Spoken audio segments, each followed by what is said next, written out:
Olá pessoal, tudo bem? Nós estamos no nosso terceiro vídeo falando sobre uma temática muito importante, muito relevante nos dias de hoje, que é a ansiedade. Nós já falamos um pouquinho sobre a relação entre a ansiedade e a Bíblia, e no primeiro vídeo falamos sobre uma breve introdução sobre o que nós vamos abordar acerca da ansiedade. Então, te convido a assistir o primeiro vídeo, que é um vídeo introdutório sobre a ansiedade, o segundo vídeo sobre como é a perspectiva bíblica, a cosmovisão cristã, o que a Bíblia fala sobre a questão da ansiedade, e agora nós vamos adentrar na problemática em si, que são as causas da ansiedade. Então, abra o seu coração, deixa Deus falar com você, vamos aprender um pouquinho sobre essa questão tão importante nos dias atuais. Quais são as causas da ansiedade? Nós vamos tentar abordar isso nesse vídeo, preste atenção, olha o que diz. Num livrete intitulado The Problem of Anxiety, ou seja, traduzido para o português, o problema da ansiedade, Freud discutiu essa condição em termos de sua teoria de que a personalidade humana se divide em três partes. O id, que consiste nos instintos que exigem satisfação imediata, o ego, ou eu, também para alguns, que tem consciência do mundo exterior e mantém a personalidade em contato com a realidade, e o superego, ou supereu, que é o senso moral entre o certo e o errado que todas as pessoas têm dentro de si. Segundo Freud, a ansiedade surge quando o ego percebe uma clara ameaça à pessoa, a chamada ansiedade realista. Quando o id começa então a ficar tão poderoso que ameaça dominar o ego e faz com que a pessoa assuma uma espécie de comportamento socialmente agressivo e sexualmente inaceitável. É o que os especialistas chamam de ansiedade neurótica.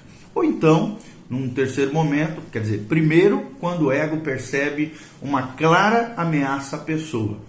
Os especialistas chamam de ansiedade realista. Segundo, a ansiedade surge quando o id começa a ficar tão poderoso que ameaça dominar o ego e fazer com que a pessoa assuma um comportamento socialmente agressivo e sexualmente inaceitável, o que os especialistas chamam de ansiedade neurótica.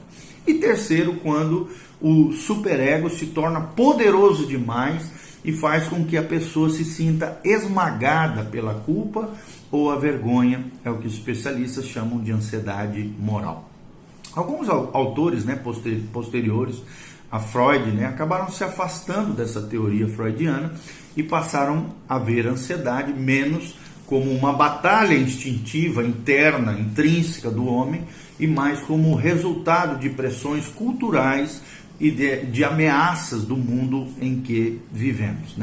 Em seguida, logo alguns anos depois, passou-se a se dar mais ênfase à aprendizagem, com base em hipótese de que a ansiedade é uma condição que se adquire através do condicionamento humano. Alguns autores mais recentes têm focalizado a atenção nas causas biológicas da ansiedade.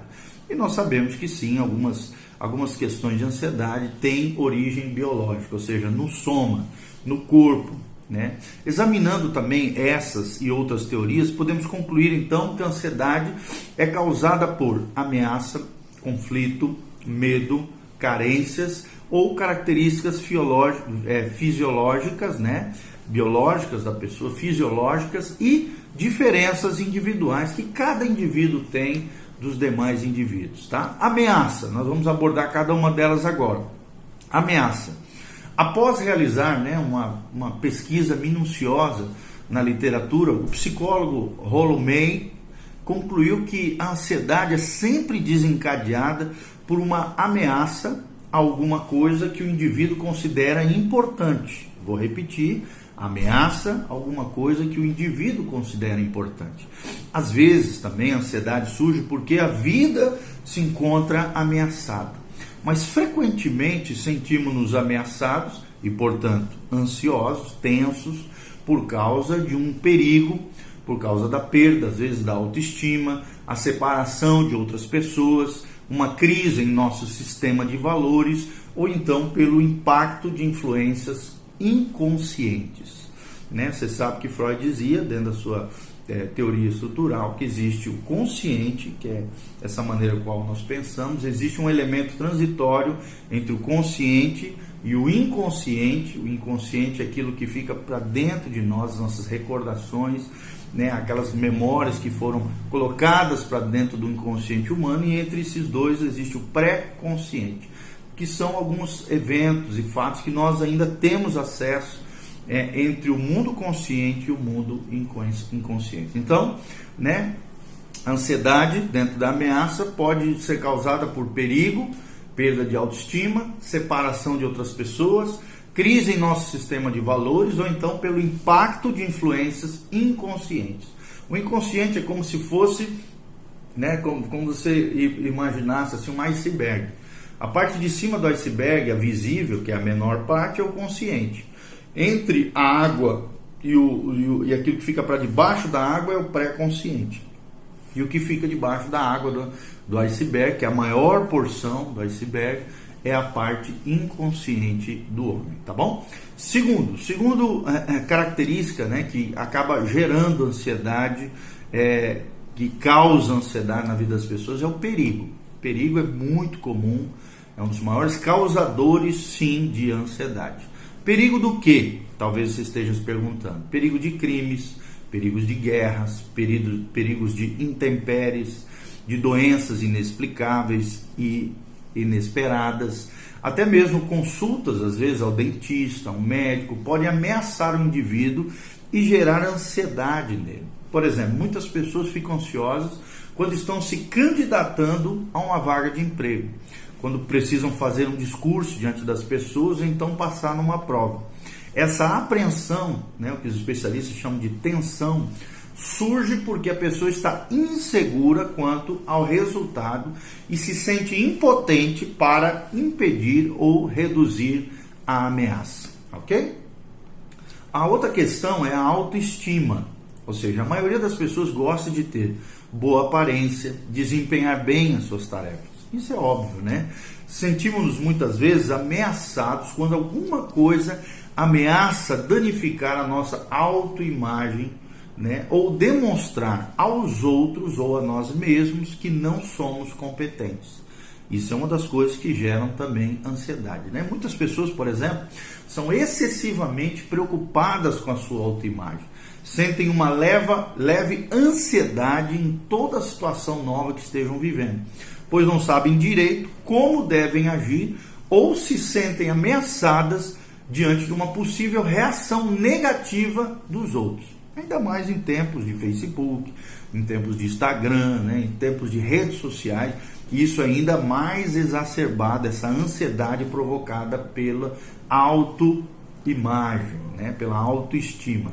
Então, no nível mais grave, algumas pessoas evitam, por exemplo, fazer provas, aceitar uma promoção no trabalho ou correr qualquer tipo de risco. Por quê?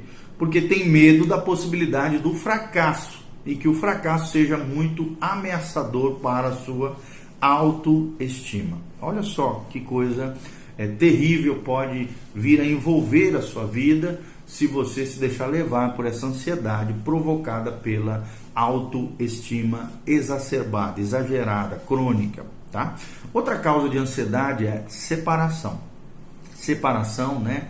Nunca é fácil na vida das pessoas. Quando nos deparamos com isso, quando nos separamos de alguém que amamos, essa tarefa nunca é fácil. A pessoa pode se sentir confusa quando se vê sozinha.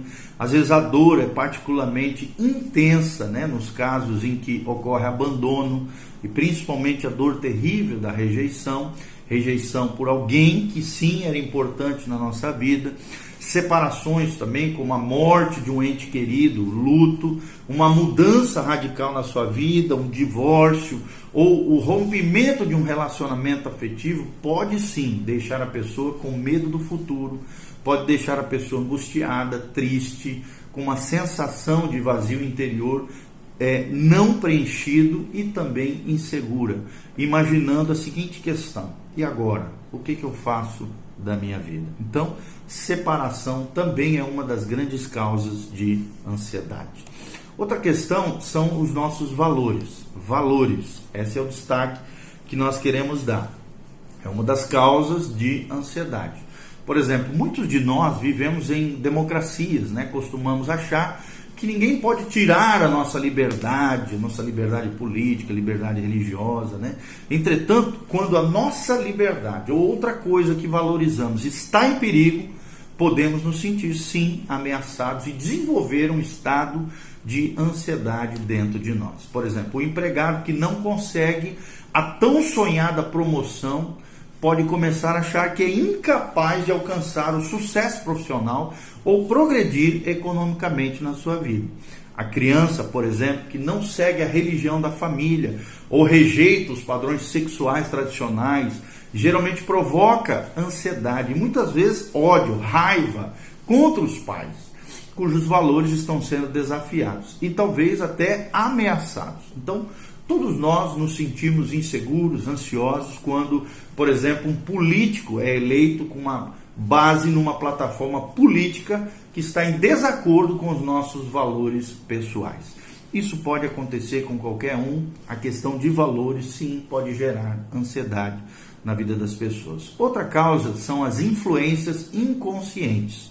Ou seja, até mesmo, né, os terapeutas, especialistas, psicólogos, né, terapeutas que rejeitam muito das teorias, por exemplo, de Freud, geralmente concordam que alguns tipos de ansiedade, sim, podem ser causados por influências inconscientes desse mundo obscuro, psíquico, que existe dentro de nós, que de vez em quando vem à tona. Existem tantos perigos, né, reais, imaginários nesse mundo, que a maioria das pessoas não dá atenção devida a algumas possíveis causas de estresse e as joga então para fora da mente consciente, ok? Isso não é necessariamente ruim, né, quando feito deliberada e temporariamente, mas, segundo Freud, as ameaças e preocupações que exilamos no inconsciente podem sim infeccionar enquanto permanecem nas sombras. É a chamada sombra humana.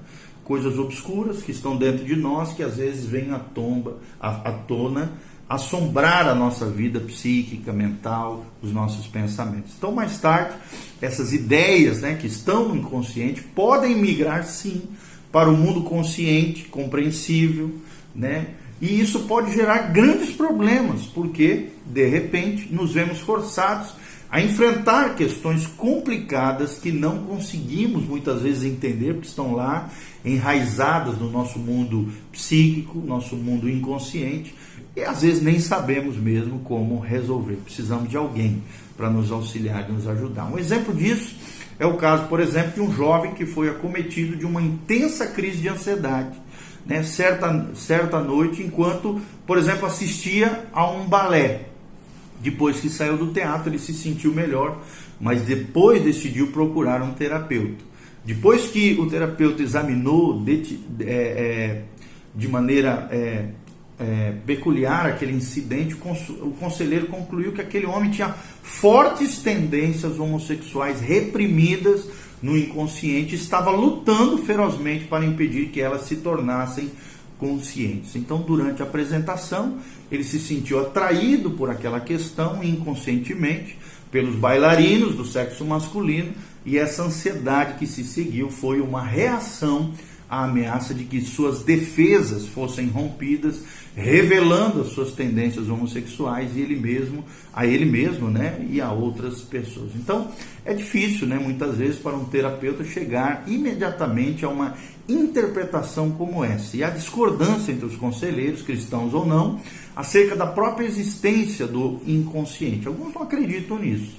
Apesar disso, o pânico que aquele jovem sentiu, nesse exemplo que nós estamos citando, é um bom exemplo da ansiedade que surge como reação a uma situação específica, né? Examinando, por exemplo, os locais, os momentos onde a ansiedade surgiu, o conselheiro geralmente é capaz de ter uma pista para descobrir o problema específico, né? A causa, a raiz do problema que perturba o aconselhado, aquela pessoa que nós estamos de alguma maneira ajudando, tá bom? Segundo é o conflito.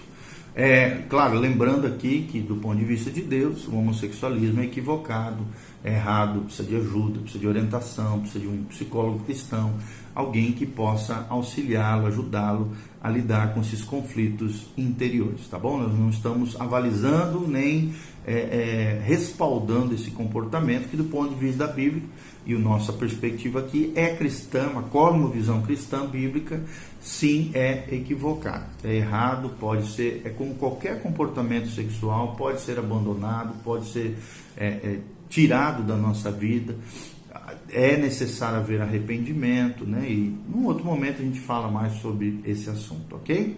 É equivocado do ponto de vista da palavra de Deus, existem N versículos que tratam sobre esse assunto. Mas é um conflito interior, não tem como negá-lo, né? Nós precisamos aconselhar, orientar e ajudar as pessoas que sofrem esse tipo de conflito. Segundo momento que gera ansiedade é o conflito, tá? E nós vamos ver no vídeo seguinte. Continue conosco, dê um joinha, compartilhe com outras pessoas, derrame dessa graça da unção de Deus e lute contra a ansiedade. Deus te abençoe, amém.